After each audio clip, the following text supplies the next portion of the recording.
Boo! It's Fred Talk number 3. Today we are going to look at trying to use core competencies in our classes. I still think the best approach for everyone is to develop something in your own situation and be much easier that way.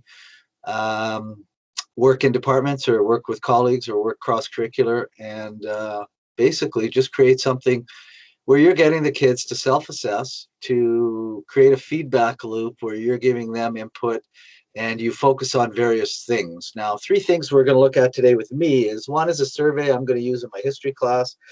Another is an approach I've used in just general discussions, and that is focusing on a curricular competency that I think is harder than others. And another is just using the core competencies list as a starting point for potential discussions. So I have to share my screen with you, and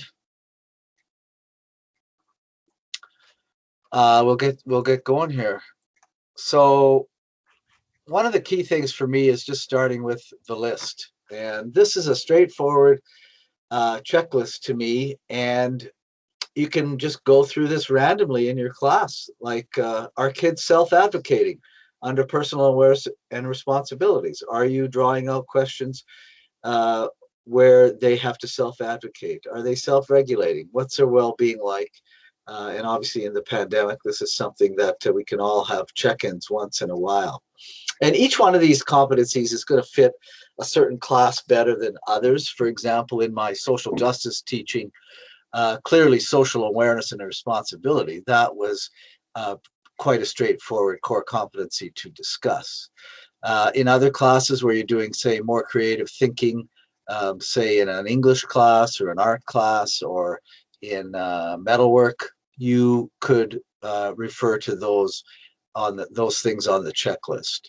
But most of us have been doing this all of our careers, but now with the new reporting order coming out, where we're going to have to get kids to actually put some of this self-assessment down on paper or digitally, these will become more important. Collaborating, we're all doing that, but do you ever stop to have kids analyze how that's going? Communicating, etc. So I would start here with a checklist and kind of check off the things you're doing already and then things you might want to focus on. Or some people advocate just focusing on one particular core competency that fits your class well. And maybe that's the route you'll take. Okay. Another thing that I like to do is I like to use a survey with kids.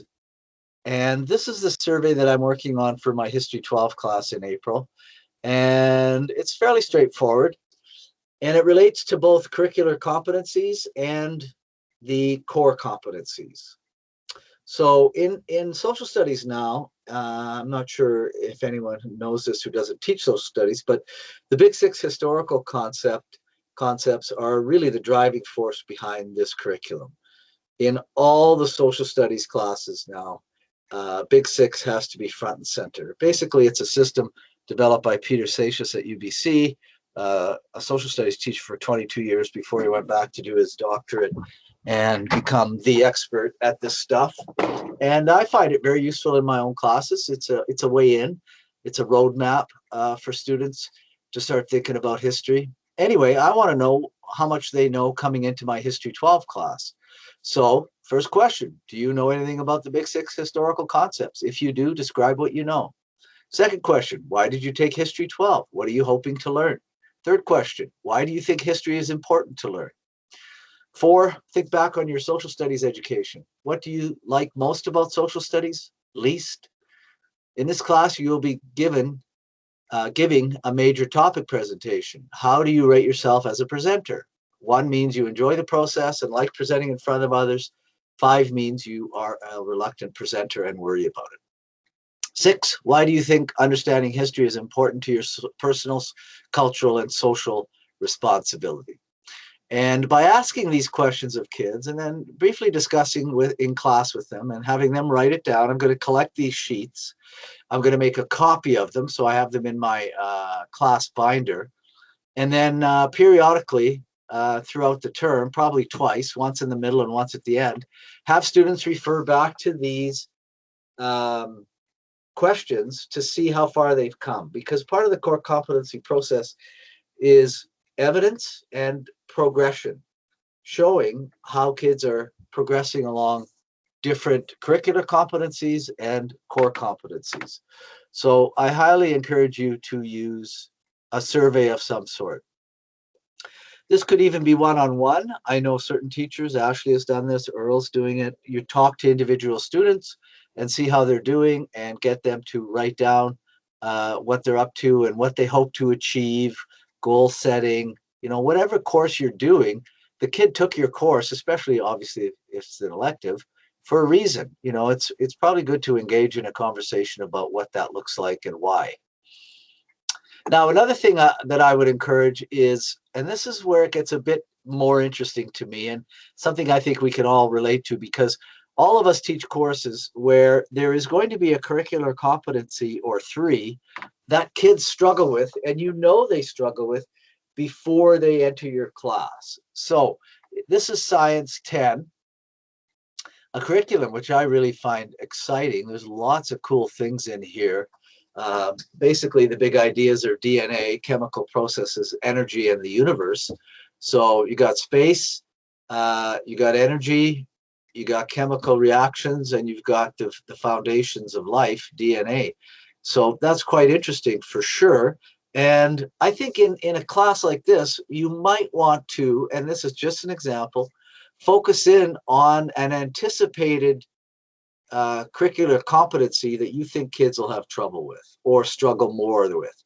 And for me, because I was not very good at Science 10 and not on the science side of things, no matter how hard John Price tried, great teacher, bad student. This question here, the second one, what tools are needed to measure the energy absorbed or released in a chemical reaction? I think a lot of chemistry is all about the reaction and things like balancing equations and that sort of stuff. And I think that might be a topic for a general discussion. If the kids are coming in from Science 9, how much do they know now? And if you did a survey or if you picked out just generally a topic that you could discuss with them, you could see progression then, because when you then go on to teach those topics, you could do a little summary at the end, self-assessment at the end to see how far the kids think they've come. So all of this ties back into, of course, the My Blueprint process.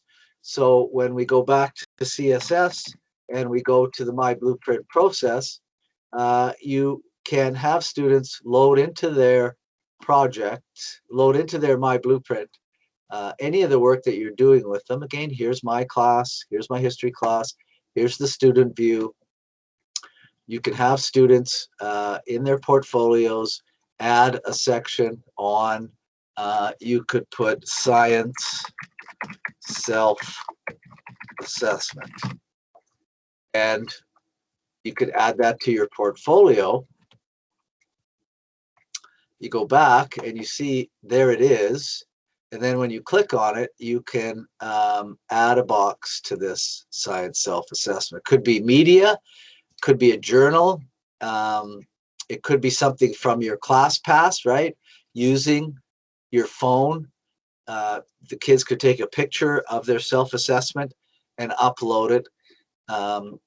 And I think it's just, again, it ties in a loop the core competencies with the curricular competencies with the My Blueprint process, and students can easily, once they learn how, and they're learning in Careers 10 and using it more in Careers 12, but it's really up to us to try and learn this system. It's very straightforward once you get it. I don't think you'll be going back because it's so cool. One thing I want to add, and I'll finish with this, I did a webinar in December with My Blueprint, and there was a lady in Manitoba, in Winnipeg, who was older than me. I would say she was in her early 60s, and she had a grade 3 class. And this particular class had access to tablets. And these little kids who were in grade 3, 8 years old, were doing core competencies and curricular competencies and loading them into their My Blueprint, which at that level is called All About Me. And the lady was showing the progression certain kids were having throughout her class, either in reading or critical thinking, using I can statements. And it was really something to see. And there's no reason we can't be doing that easily and quickly with all of our students. Again, the class pass is here. You want to get the QR code for your account. Take a picture of that with your app that you've downloaded from the App Store, and automatically your account is linked to the app.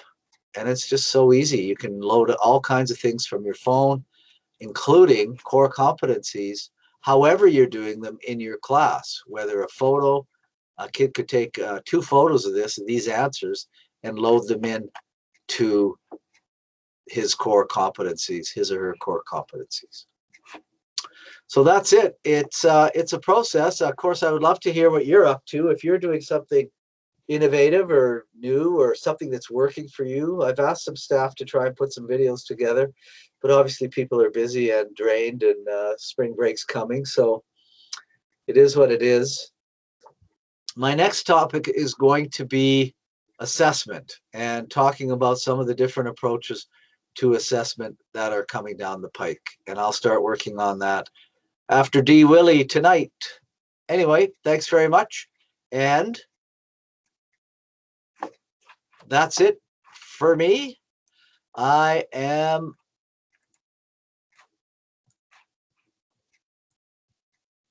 out of here.